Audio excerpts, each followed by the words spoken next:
Welcome to Reflections of You. This is a show with you, designed with you in mind. Hi, my name is Denise Antoinette, and I would like to thank you for tuning in to Reflections of You. On this show, we showcase people who are living out their purpose in life. I believe we all have a purpose in life, and it can be summed up like this. We are called to help make our world a better place. We all have been placed in an area of blessings if you only receive it. Your purpose is to be fruitful, multiply, and replenish the earth. So stay tuned and listen to this broadcast as I discuss the importance of having a mission. There was an old woman who lived in a shoe.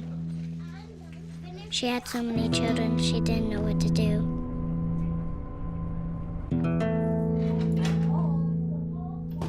She gave them some broth without any bread and kissed them all soundly. Lights out. Good night. And put them to bed. Hunger is a story we can end. End it at feedingamerica.org. Let me tell you about the toughest guy on earth. He does the work of 2 jobs, but only gets paid for one. He's tough enough to feed the man who gave him a lifetime of nourishment. He has the crazy strength to lift the man that raised him up without even flinching. That's right. No Employee of the Month bonus check here. This guy, no, this warrior, will always be by his father's side, even if his dad will hardly remember. Good luck finding a gym to train for that. If this guy isn't the toughest guy on the planet, then I don't know who is. Caregiving is tougher than tough. Find the care guides you need at aarp.org/caregiving. Put the keys down, Kevin. But I'm gonna drive home. There are several warning signs present that you shouldn't be driving. My text to emoji ratio has gotten a little out of hand. A little. Yep, I'm definitely gonna call a ride home. Welcome back to Reflections of You. Today we are going to define your purpose and how it's attached to your mission. Let's look at the word purpose. According to the dictionary, it states that it is a reason in which something is done, created, and the reason why it exists. When we look at this definition, we can see the reason why is the most important part of the phrase. Your reason is your mission. There are many roads that lead to a mission, but the most powerful one is the one impacted by a desire or a need to help create a better life for someone else. Several years ago, I lost everything. It was during this time I began to ask myself, what was I here for? As I began to search for answers, there was only one thing that seemed to constantly repeat itself in my life. I always had a desire to help people. I could see this as a child offering advice, helping others cope with life circumstances, and as an adult, ministry, and the creation of showing this show and how to help people get out their purpose. The mission is the most powerful way to define your purpose. So here's what I would like for you to do today. Take out a sheet of paper and write 10 words that describes you. For example, you may like helping people. Let's use the word helpful. Write that down. Once you have done that, write all the words that describes you. Find a quiet place and begin to reflect on your life. Look at your life as a child, an adolescent, and an adult, and see how often those words show up in your life. You'll begin to see a pattern of words that will repeat itself throughout your entire life. Now ask yourself, how many of these words support you as well as others? Once you have done this, you'll begin to get a glimpse of your purpose. In life coaching and in my book, I share more in depth on methods like this of how to define your mission in life. Defining your mission creates the power and the passion in which you discover your purpose. A purpose that is fueled with a mission creates a roadmap to where you are going.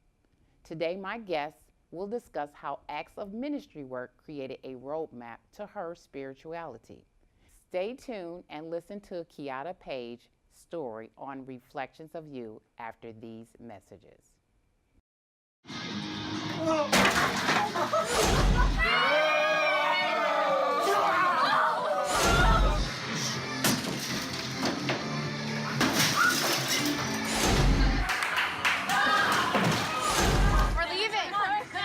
Most party fouls are pretty dumb.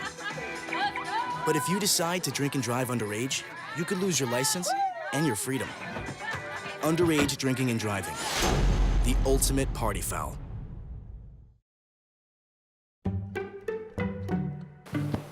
Testing. Why did the girl ask the mushroom to dance?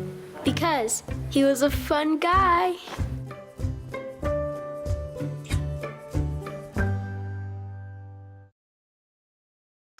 This is the story of a boy who was very sensitive to lights and sounds.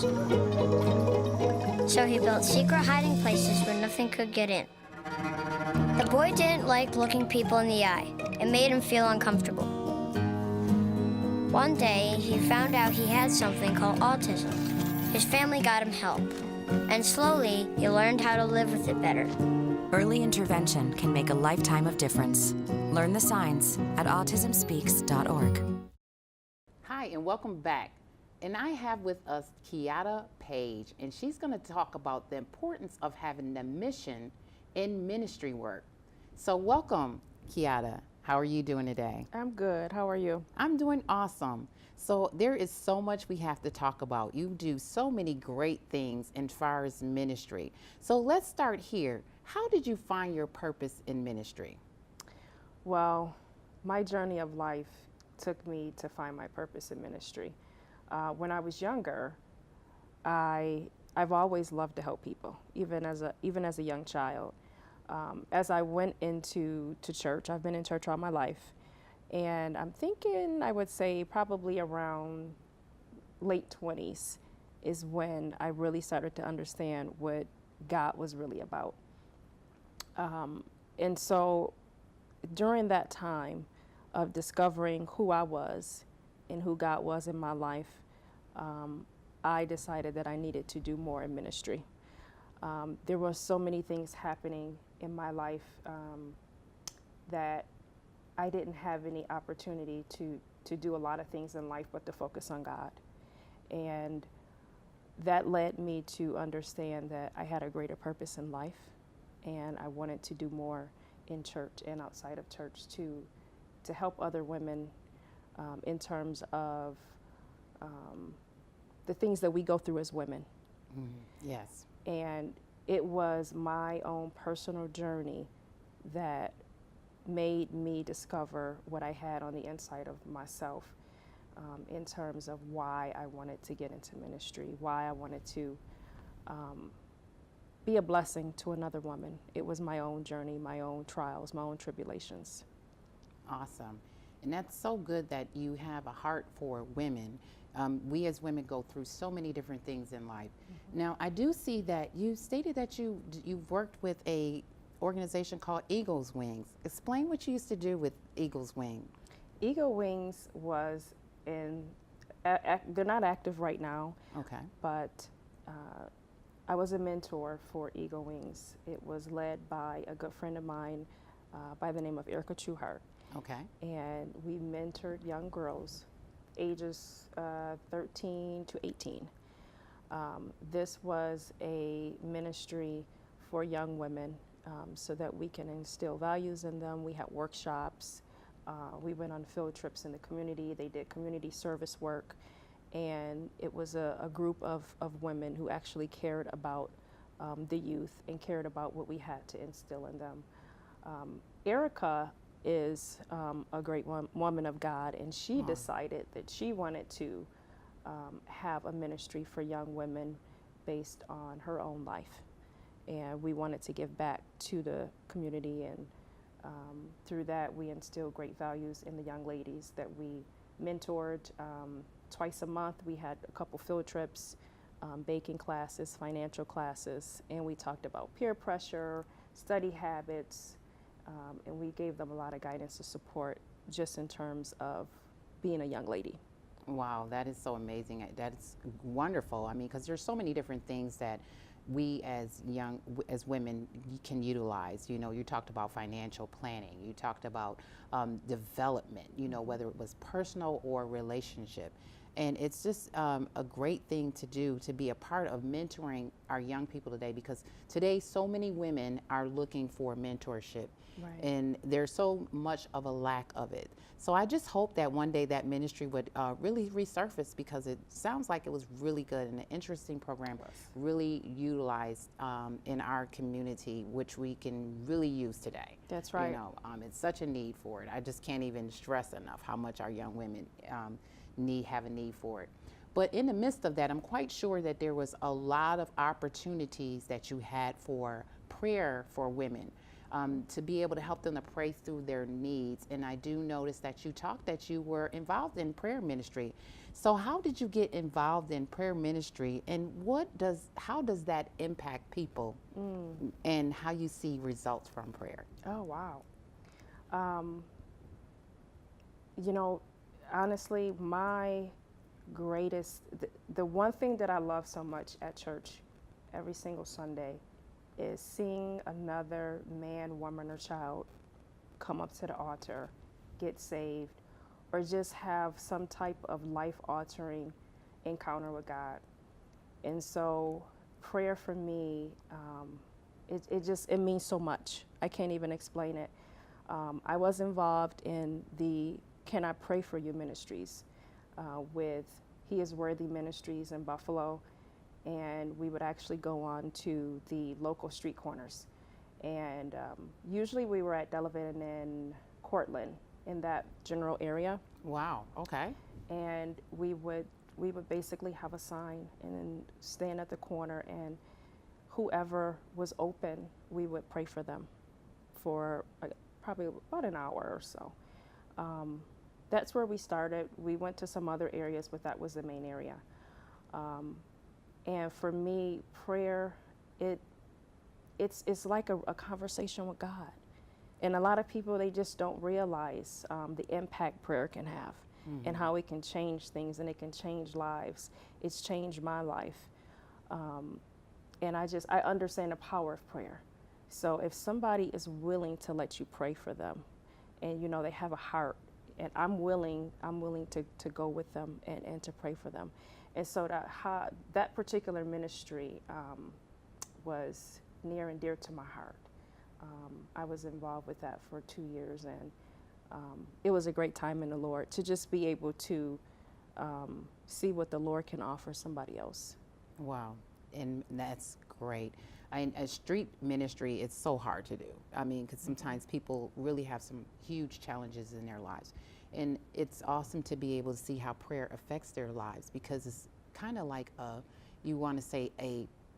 it's a supernatural experience, because it happens, you get to see the changes right before your very eyes.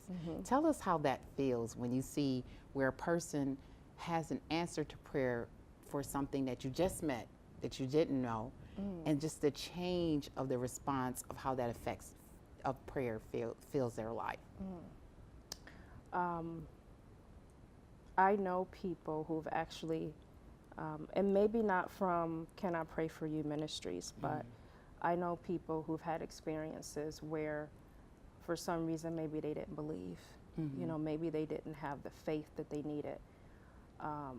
And they've actually come back to say to me, or other people that I know, you know, I am so glad that I understand that God has a power, that God is a real person. And I understand that a lot of times some people just, you know, for some reason they don't believe. Whatever the reason is, for some reason they don't believe. But I have had people come back and say, I'm so glad that I prayed. I'm so glad that I understand, you know, where God has taken me. And it was because I didn't have anybody else but God. If you don't have anybody else but the Lord, and you know, you have a lot of stuff going on in your life, He's going to show you something. And that's how God works.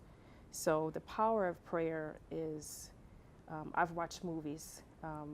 I don't think people understand the impact that God can have on your life if you can just focus on Him. There was a couple movies that I watched, and I can't remember the names of the shows right now, but they really impacted my life. They were fictional, but based on a prayer life and how God can change things. So I know for myself, and through other experiences with other people that I know, that God is real. He changes lives, He changes people. And God will show up, He will show out, He will show you some things, but you have to believe. And if you can believe in Him, you know, sometimes it'll take something crazy to happen, but God will show you.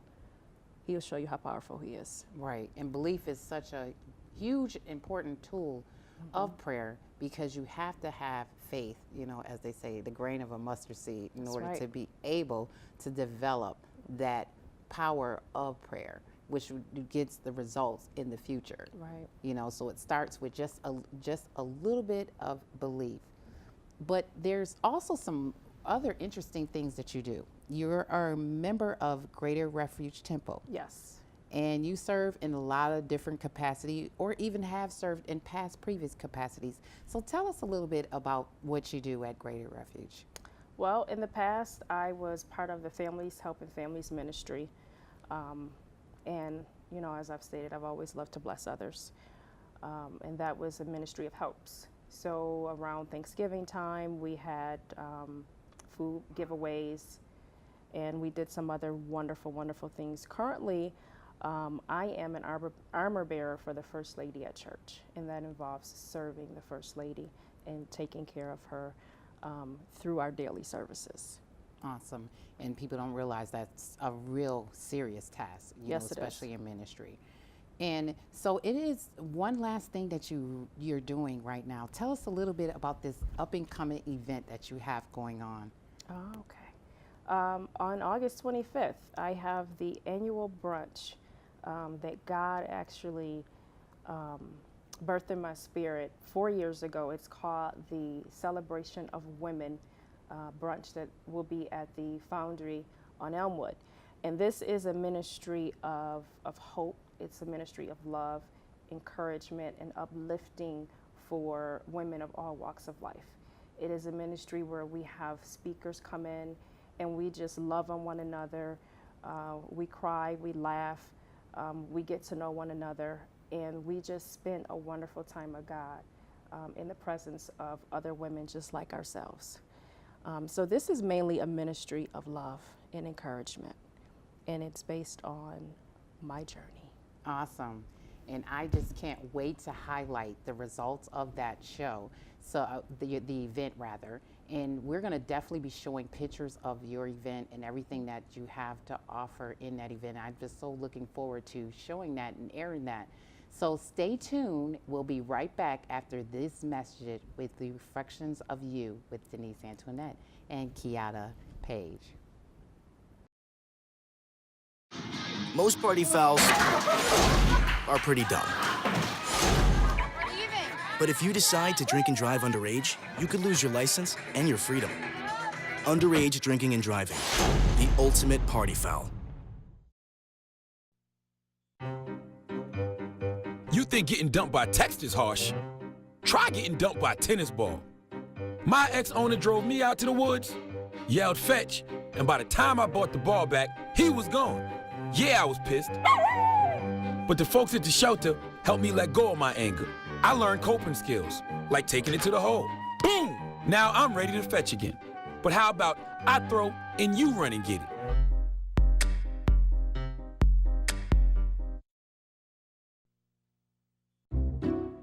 I'll never forget the day our landlord called and said, "Read your lease. No pets allowed." My owner tells him my dog ate the lease, but that didn't work. And now I'm stuck in a shelter. But this pit bull is ready for a new crib. I'm loving, loyal, and play well with others. So don't be intimidated by all my muscles, because the biggest one I have is my heart.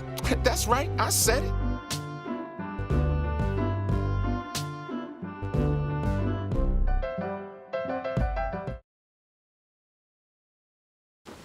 What to expect when you're expecting a teenager. Today we're talking about how to wake up your teen, and this works literally every time.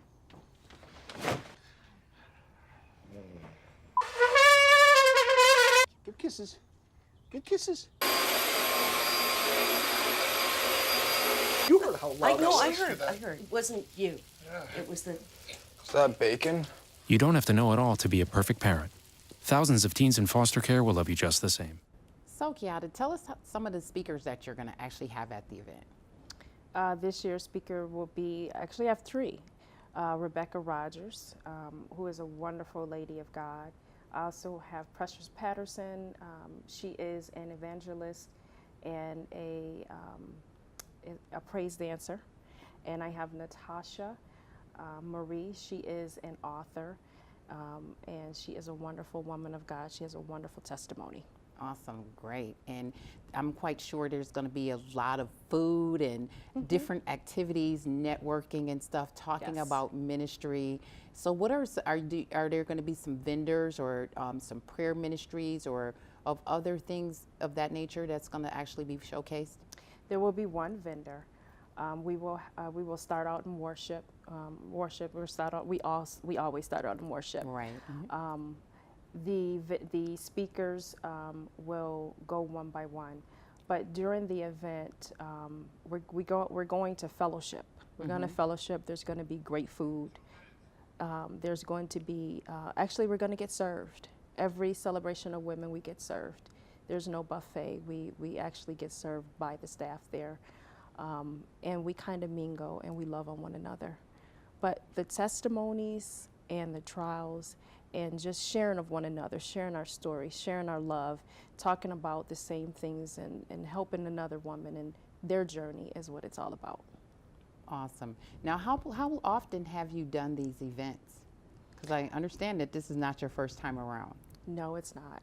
The Celebration of Women, this is the 4th annual brunch. Oh, wow. And we've done one seminar, and we're looking to do more things in the community. The first brunch, actually, and the second, we did, our proceeds benefited the Cornerstone. Okay, great. Cornerstone shelter for women. Awesome. And so this year, is there going to be a particular organization that you're going to do sponsorship for or give donations to, shall I say? This year we're yet to decide, but there will be. I'm thinking that we're going to donate to a new ministry this year.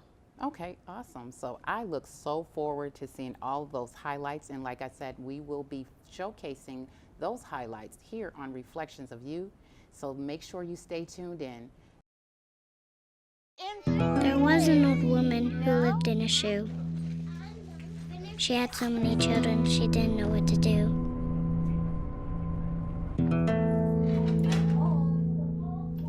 She gave them some broth without any bread and kissed them all soundly. Lights out. Good night. And put them to bed. Hunger is a story we can end.